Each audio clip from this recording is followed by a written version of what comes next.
Whatever you give, it's going to come back.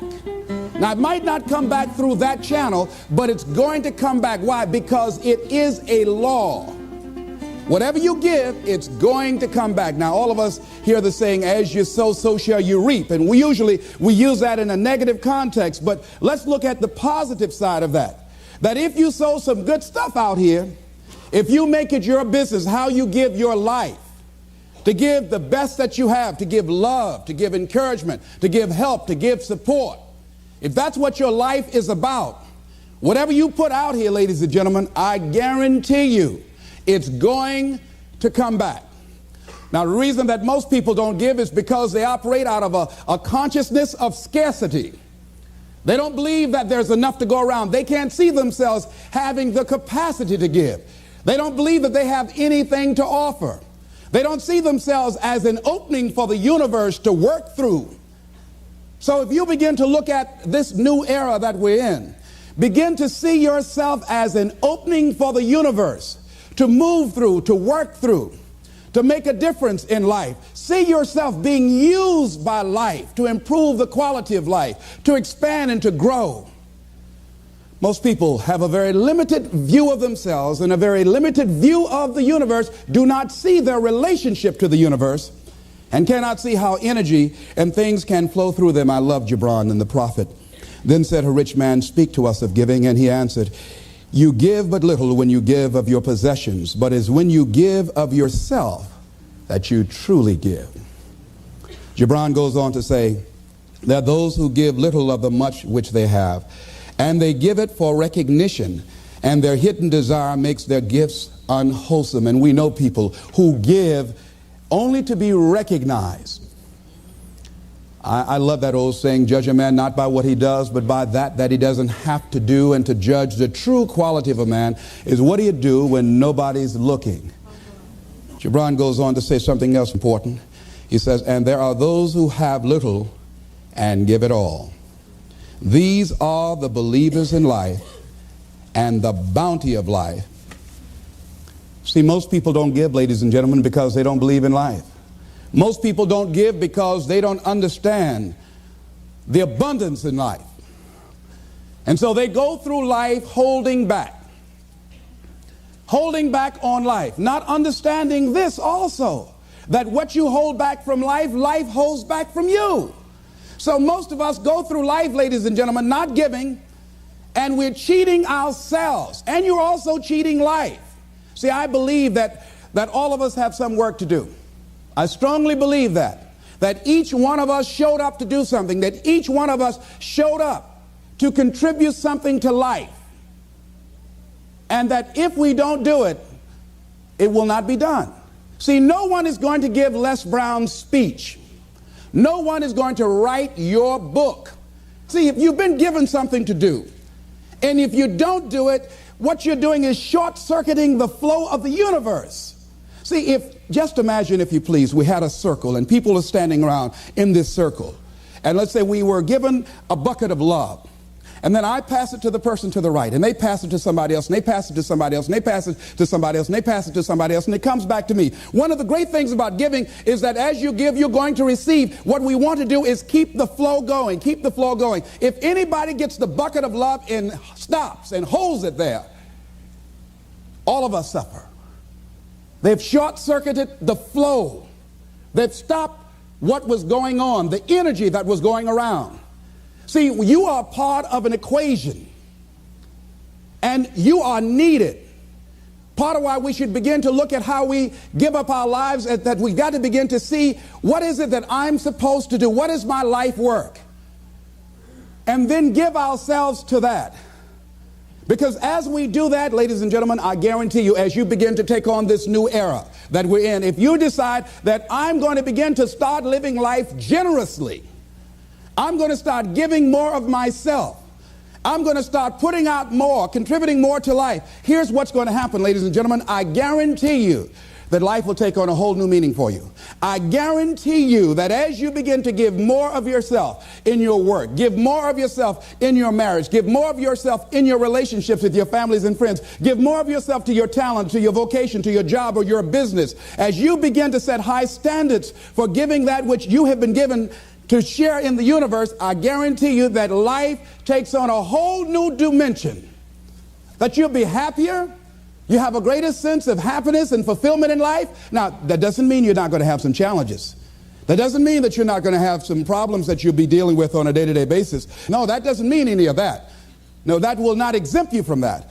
But what it does mean that now you will begin to take off on some new paths to some newer horizons. That you'll begin to see life totally different than most people. I think that's what Henry David Thoreau meant when he said most men live in quiet desperation. That most of us go through life because we're not using that which we've been given, that we are punished, that we're going through life getting up in the morning with no reason to get up. See, once you find out your purpose in life, and once you decide that you're going to live a life of sharing and giving and contributing to life, you don't need an alarm clock to get up. That you move differently. You have more life in you. But most people are walking around dead. Most people are looking lifeless. Most people find it a hard effort to smile. Most people are abusing themselves with alcohol and drugs and evading their own greatness and holding back on themselves. For years, I was cheating myself. For years, I could have been doing exactly what I'm doing right now. But I was afraid. I didn't feel I was worthy, and I didn't want to recognize that which I had been given. I had a limited view of me, and I was literally running away from me. I mean, life sometimes chases me. I say, no, we want you to do something great. No, not me. Go get somebody else. No. You're not talking about me. No. You don't know what I've been doing. No. We want you. We can just groom you and train you and get you ready. Me, yeah. Are you sure? Me, yeah. No, not me. No, I'm just down. No, I don't want to do that. See. And then so I just get tired of chase. Say, come over here. Come over here. You ain't got enough sense to come. Just come over and shut up and straighten up. They just whip you so hard after a while, you say, okay. Ladies and gentlemen, one of the reasons that we should begin to give more is because we owe a debt. Reading a book, John Powell. Well, I'm afraid to tell you who I am because you might not like me, and that's all I've got. A line in there I love to quote, we are made by those who love us and by those who refuse to love us. As I talk to you right now, you're looking at a lot of people up here, ladies and gentlemen. It's not just Les Brown standing here. A lot of people have contributed to make me who I am right now. None of us are here because of our own doing. All of us have had life to contribute to us. Many times complete strangers. So we all have cookie people in our lives. What do you mean by cookie people? Cookie people and chicken soup people, as I call them when I do my workshops. Cookie people are people like Miss Lillian. When my mother used to whip me as a kid, and I was a bad twin, always getting in trouble, Miss Lillian would hear me screaming, and after Mama would get through, Miss Lillian would come over to the house and give me some cookies and milk. And my mama said, what you doing back there, Lillian? I'm just giving him some cookies, Mamie. And she said, here you are, Leslie. Even though you're a bad little boy, I brought you some cookies. So cookie people are people who, even when you are bad, even when you are not being who you really are, they look beyond your faults and see your needs. Even if you're a moody person and curse them out and dog about sometimes, these cookie people love you unconditionally. How many of you have ever had cookie people in your life? All right. So we all have had cookie people that the universe has put in our lives to contribute to us. The other people are the chicken soup people. Chicken soup people are people that you can call at 2 o'clock in the morning and say, I got a flat tire, will you come help me? Or my battery is not running, would you come give me a jump? Or I need some help, would you come get me out of jail? If you don't have some chicken soup people in your life, you better get some. But these are people that you can always call on to help you out. So I'm encouraging you to give a letter of appreciation to some of the cookie people in your life. Some of them might have already made their transition. Write some letters to some people who were a leg up for you, some people who contributed to you being who you are. And just say, I was just thinking over the years, I know you know I love you and appreciate everything you've been to me, but I just wanted to drop you this letter. How do you think they'll feel if they get that? Just out of nowhere, just want to thank you for how you have enriched my life. You might not have thought much of it, but because of the help and assistance you gave me on that particular day, that was a turning point in my life. Why should we give? Well, giving creates a vacuum. And as we know, nature abhors a vacuum. See, when you give, you create a vacuum, you are now in a position to receive. See, if I have my arms closed, holding on to everything I've got, nothing is available to come in. But if I'm open, if I created a vacuum there by giving and keeping the flow going, the stuff in the universe is going to come back to me, ladies and gentlemen. It's going to come back. Whatever you give, whenever I go into a room and give a speech to inspire people, to help them to develop their greatness, if you get 10% of what I get, because as Bach says, we teach that which we need most. I'm not wearing any crown. I need it as much as I'm sharing it. I'm still growing. I'm still unfolding. I'm still seeking to discover my greatness. And if you get 10% of what I get when I walk out of here, see, there will be a different man walking out of here than who came in here. And as I give, and the more I give to you, the more I get. Most people don't understand that. That's a law of life. Do you know that we can literally eliminate poverty overnight? We can eliminate hunger and homelessness overnight if people understood the concept of what giving means and the power in it, about the difference that it can make in our lives. I guarantee, if you go to any rundown neighborhood and interview the people there, evaluate their lifestyles and what they're doing and what they're contributing to life, and then go in a wealthy neighborhood and talk to those people and evaluate them and check out what they're doing with their energy and their time and what they're contributing to life. Here's what you're going to discover, what Earl Nightingale said. He said, our success in life is directly related to the quantity and the quality of the service that we give. I guarantee you that you will find that people who have more, people that are living the abundant life, are the contributors to life, ladies and gentlemen. They are the people that are giving more. And the people who are operating out of scarcity and poverty consciousness, these are the people that are down and out. These are the people that are complaining. These are the people that are blaming the world and everybody for where they are. But if they took that same energy and begin to invest and give something back to life. I was in New Jersey, and I had to give a political presentation to a group there that were trying to organize a community to begin to revitalize that particular community. And a guy was telling me very proudly as we were walking through a housing project, he said, the city is about to give $55 million to renovate these housing projects. I said, what a waste. He said, why would you say that? I said, let me ask you something. And the person that was standing next to him, I said, do you live in this building here? He said, yes. I said, how many families live here? He said, 6 families. I said, we walked in the door and we can smell the stench of urine. Does it take a genius to go down to the store and perhaps sacrifice buying 3 packs of cigarettes and buy some Tide or soap and water and come back here and wash this stench out of here? Does it take a genius to get a can of paint and paint over the graffiti and repair the mailbox? Does it take a genius for that? I say to you, you pour the money in these housing projects and you don't change the people that are living in the projects, before you are completed, they'll be right back to where they were before.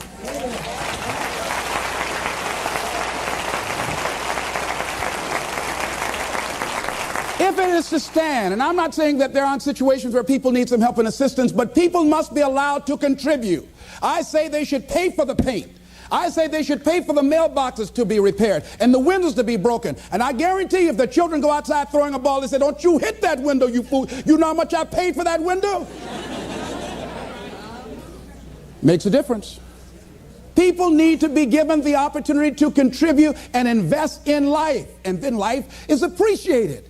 But if we just give, and you don't want to just give, you want to give to people who are out there struggling and making it and trying to make impact on the universe. I'd rather give to a man who's already doing it than somebody over here doing nothing and try and go over there. Man, why don't you get up and do something? Hey, listen, if you have to go over there and get them up, you have to do that for the rest of your life.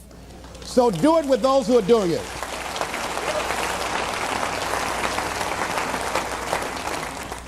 So you want to keep the flow going by working with people who are contributors to life. Leave the dead people alone that are taking away from life. There's a scripture, when I heard it, I couldn't understand it. I say, how cold? He that hath shall get, and he that hath not, even that he has shall be taken away. I said, now that's not fair. Ladies and gentlemen, that is fair. He that hath what becomes the key. He that hath a generous view of life. He that has courage. He that hath initiative. He that hath resourcefulness shall get. But if you're like the guy that I was in a hotel and asked him, I said, look here. I said, he was a bellman. I said, I need to get my shoes shined. Oh, I don't shine shoes. Oh, how long you been working here? Oh, about 3 months. What were you doing before then? Oh, I just got out of the joint. Yeah? You don't shine shoes. That's beneath you, but it was okay to steal. That's not beneath you, huh? See, another guy was ex-offender. I was telling him I had a job for him. What kind is it? What do you care?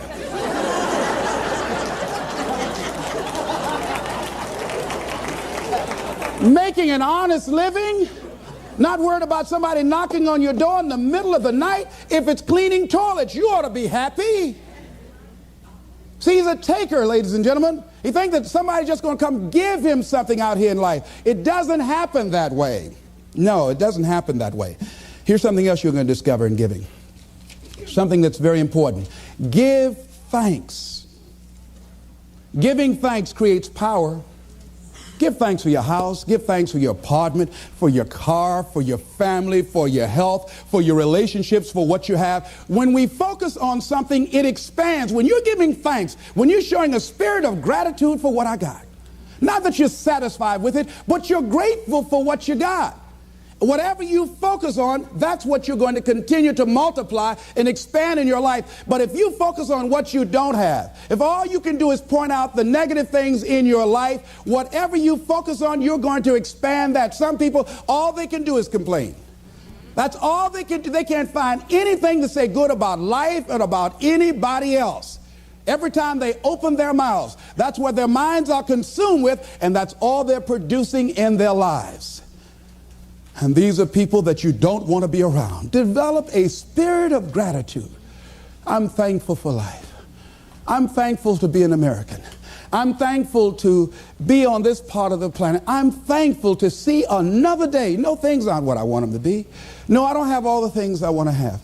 But I'm thankful that I'm still here.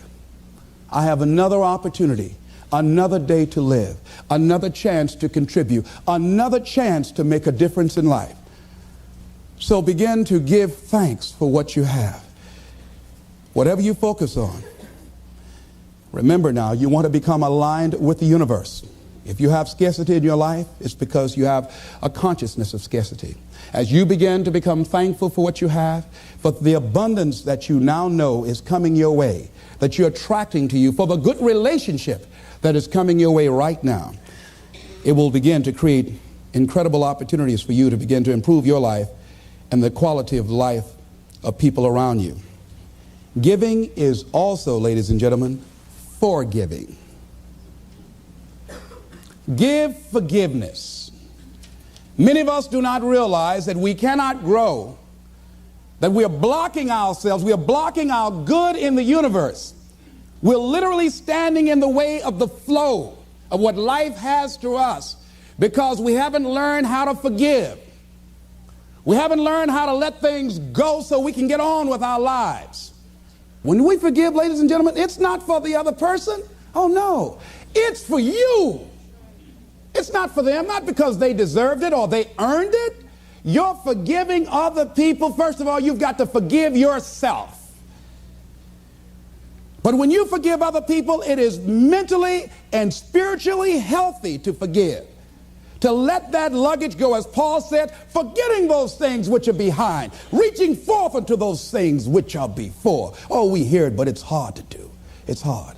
What you have is enough. Whatever you have to give. And the more you give, the more you realize you have to give. And we all have to. There are people who made the supreme sacrifice for us to enjoy freedoms that we take for granted. Oh, none of us can feel that we have nothing to give back. Next thing is, Giving empowers you. It makes you more powerful. See, the more you give to life, the more you're able to get from life. See, most of us go through life, ladies and gentlemen, feeling that we don't have enough to share, feeling that we will be depleted if we give of our resources because we don't see ourselves connected to the abundance of life. I feel very strongly that we can make an incredible difference in life. Phyllis Marx said, giving empowers you because taken to its ultimate, what you are really giving is love. Love is the motivating force behind the infinite supply of universal energy. Love truly makes the world go round. And as with anything circular, it's keep coming back. Phyllis is right. So as she continues to give love and hope to these people, she receives love and hope for herself and helping to begin to restructure and redesign the kind of life that she wants.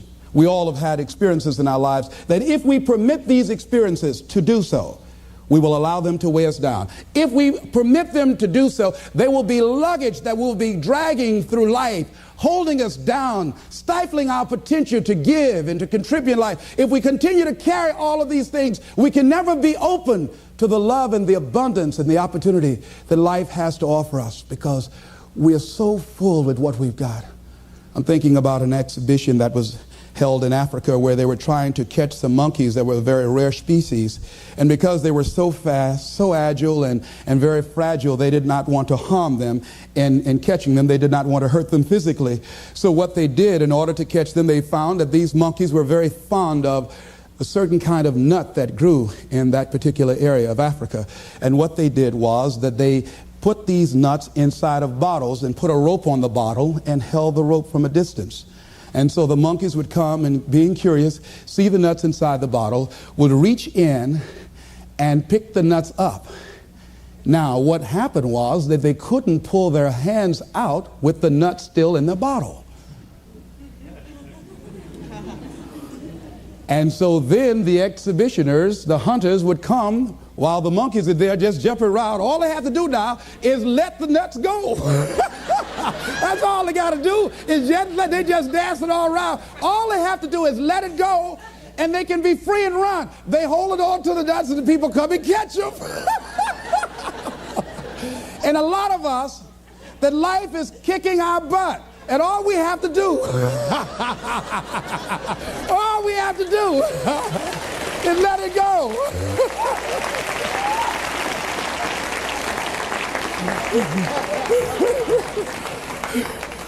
We just keep holding on like we crazy.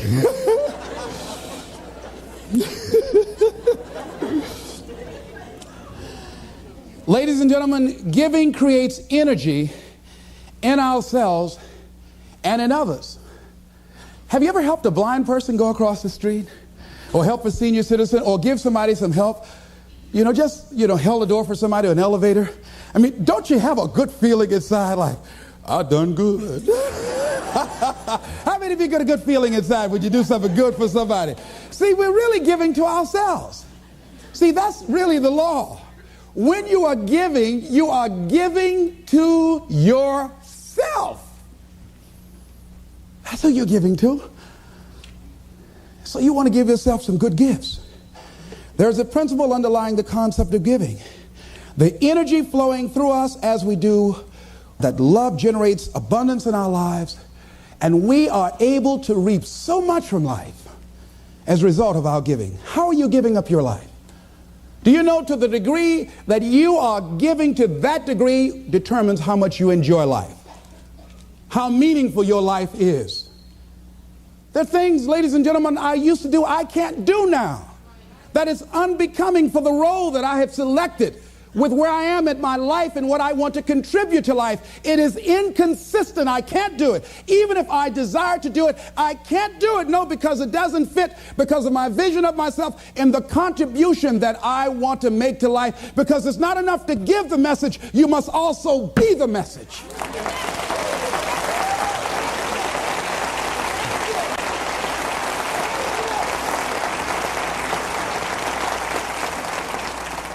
Next thing is that we must give out of a sense of oughtness. Immanuel Kant, in a book called Critique of Pure Reasoning, he says sometimes we must give out of a sense of oughtness, that certain things that happen, that we just say something ought to be done about this. A policeman in Washington, D.C. was working one of his patrol areas, and he came up to a car in a park, and the car was running, and he saw a figure slumped over the stern wheel. He got there looking in with a flashlight, and he saw a 14-year-old boy with a bullet through the back of his head. And he said, oh no, he has a son himself. That could have been his son. And he says something ought to be done. We're losing too many young people. And so this man went home. He had like several $1,000s worth of exercise equipment in his basement. He rented a place. He started bringing the kids in to get them involved in taking care of their bodies and physical exercise and athletic activity. He now has expanded that to getting them involved in entrepreneurial ventures, saying that this is a free enterprise system, and the more enterprising you are, the freer you are. And now these kids have started their own business. They have a little shopping center that they run, they operate, they are managing. And they have commercials on radio, and I'm going to be going there doing some training with them. So he decided, because of that event, that I ought to do something. Now, some of the things that's going to happen when you look out and see what can I contribute to, what can I give, I guarantee you, ladies and gentlemen, you're going to have a voice that's saying, it's just no use. It's out of control now. There will be a voice telling you that you'll be wasting your time and wasting your energy and wasting your effort. I say don't listen to it. Listen to that still small voice that says, I can do something, and I ought to do it. We ought to do it. Disraeli said this: nothing can resist the will of a people that will stake even their existence on the extent of their purpose for good. I strongly believe that as we begin to look toward the future, and that as each day we get up in the morning, and be it that you're going to give to make the environment safer for everybody on the planet, be it that you're going to do things to help the sick or the physically disabled or recovering crack cocaine addicts, be it that you want to help and contribute to youth or do something for the homeless, whatever you want to do, if you get up in the morning out of a sense of oughtness and decide that I am an opening for the universe, that life can work through and use me as a channel and as an instrument for change, and each day we get up, we make it our personal business to make a difference in those areas that we're concerned about. How are we going to do it? We don't know, but we know that we can make a difference. And we might not be here to see the results of our efforts. We might not be here as many of the people who before us made sacrifices that they did not live to see or reap the benefits of. James Weldon Johnson, stony the road we trod, bitter the chastening rod, felt in the days when hope unborn had died. Yet with a steady beat have not our weary feet come to the place for which our fathers died. We've come over a way that with tears has been watered. We've come treading a path through the blood of the slaughtered. When we came here, somebody paid the price for us to be here. And as we begin to look toward the future, we all have an obligation to give something back. A lot of us don't give more because of the fact that we allow ego to get in the way. I'm thinking of a man that was well-dressed, walking through a neighborhood one day, and a lady came to the door, and she said, "Hey, you." He stopped. He said very politely, "Yes, ma'am." She said, "Come here." He came to her. "Yes, what may I do for you, ma'am?" She said, "I want you to cut my wood." He said, "Yes, ma'am."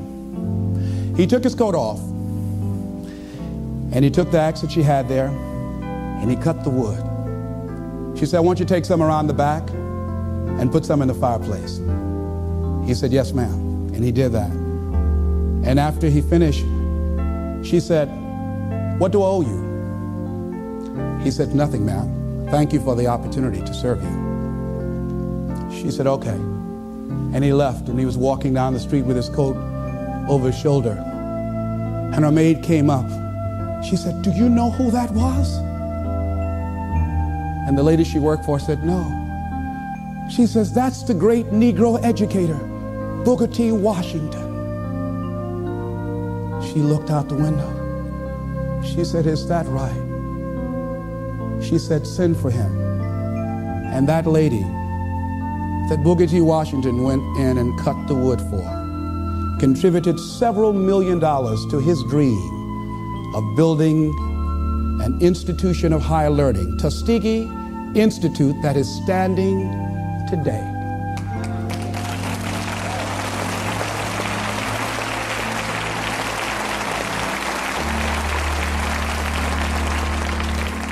What if he had said,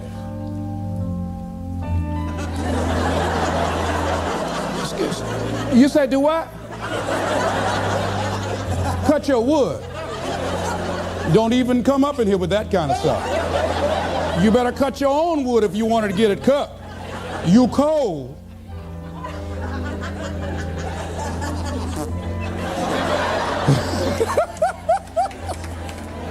He didn't allow his ego to get in the way.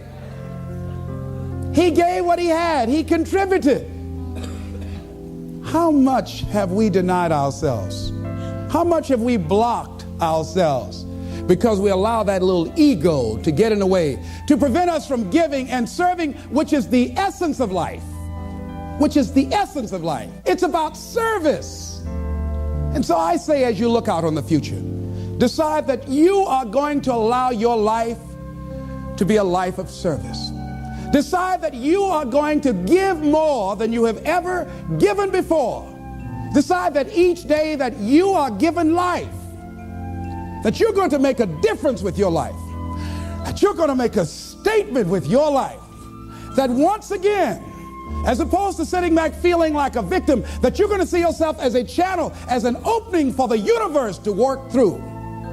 And that you'll say to life, use me. Oh, use me. I got more to give. Use me. Repeat after me. I want life to use me.